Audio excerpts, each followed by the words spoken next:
ഇപ്പോൾ പത്തനംതിട്ട ബ്യൂറോ ഒരു വാർത്ത അറിയിക്കുന്നു. ശബരിമലയിൽ ദർശനത്തിനെത്തിയ ഒരു അയ്യപ്പ ഭക്തൻ പമ്പയാറ്റിലേക്ക് എടുത്തു ചാടി. ഇന്ന് വൈകുന്നേരമായിരുന്നു ഈ സംഭവം നടന്നത്. തമിഴ്നാട് സ്വദേശി വന്യദാസ് ആണ് പമ്പയാറ്റിലേക്ക് എടുത്തു ചാടിയത്.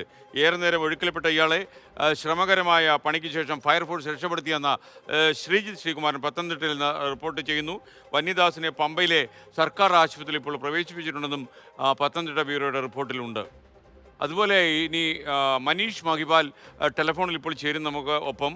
ആലപ്പുഴ പുറക്കാട് ദേശീയപാതയിൽ KSRTC ഫാസ്റ്റ് പാസഞ്ചർ ബസിൻ്റെ ചില്ല് എറിഞ്ഞുടച്ചതല്ലെന്ന് പോലീസ് പറയുന്നു. പ്രദേശത്തെ CCTV പരിശോധനയിൽ ആരും കല്ലെറിയുന്നതായി കാണുന്നില്ല. വാഹനങ്ങളിൽ നിന്ന് കല്ല് തെറിച്ചു വന്നതാണെന്നാണ് ഇപ്പോഴുള്ള പോലീസിൻ്റെ നിഗമനം. കല്ലുകൊണ്ട് KSRTC ബസിൻ്റെ മുൻവശത്തെ ചില്ല് പൂർണ്ണമായും തകർന്നുപോയി. ഡ്രൈവർക്ക് പരിക്കേൽക്കുകയും ചെയ്തു. എന്നാൽ ഈ കല്ല് ആരും വലിച്ചെറിഞ്ഞതല്ല എന്നാണ് ഇപ്പോൾ പോലീസിന്റെ കണ്ടെത്തൽ. മനീഷ് മഹിപാൽ ടെലിഫോണിലുണ്ട്. പറയൂ മനീഷ്, വിശദാംശങ്ങൾ.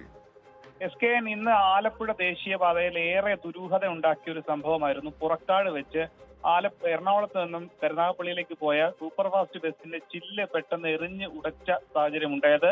അവിടെ ഡ്രൈവർക്കടക്കം പരിക്കേറ്റിരുന്നു. ഡ്രൈവർ സലീമിനെ ആശുപത്രിയിലേക്ക് അണ്ടാരം മെഡിക്കൽ കോളേജിലേക്ക് മാറ്റി. ഡ്രൈവർ കൊടുത്ത മൊഴി ബൈക്കിൽ പോയ യുവാക്കൾ കല്ലെറിയുന്നതായി കണ്ടു, അങ്ങനെ തോന്നി എന്നതാണ്. പക്ഷേ നിലവിൽ പോലീസ് നടത്തിയ പരിശോധനയിൽ പ്രദേശത്തെ CCTV പരിശോധിച്ചതിൽ ആരും കല്ലെറിയുന്നതായി പോലീസിന് കണ്ടെത്തിയിട്ടില്ല. ആ സമയത്ത് ഒരു വാഹനവും കടന്നു പോയിട്ടില്ല. നിലവിൽ പോലീസിന്റെ നിഗമനം മറ്റു വാഹനങ്ങൾ, അതായത് ഈ KSRTC ബസിന് മുൻപേ ഒരു ടിപ്പർ ലോറി പോയിരുന്നു. ആ ടിപ്പർ ലോറിയിൽ നിന്ന് എന്തെങ്കിലും സാധന സാമഗ്രികൾ തെറിച്ച് ഈ KSRTC ബസിന്റെ ചില്ലിലേക്ക് വീണതാകാമെന്നാണ് പോലീസിന്റെ നിഗമനം.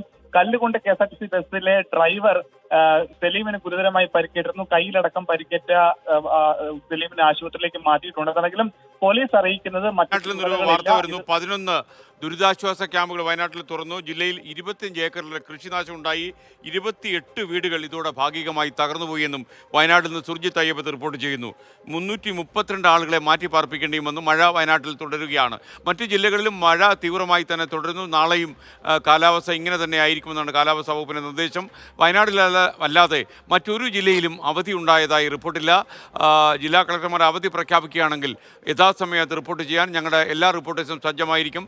വയനാട്ടിലെ പ്രൊഫഷണൽ കോളേജുകൾ ഉൾപ്പെടെയുള്ള എല്ലാ വിദ്യാഭ്യാസ സ്ഥാപനങ്ങൾക്കും അവധിയാണ്. എന്നാൽ മോഡൽ റെസിഡൻഷ്യൽ സ്കൂളുകൾക്ക് ഈ അവധി ബാധകമല്ല എന്ന് ജില്ലാ കളക്ടർ അറിയിക്കുന്നു.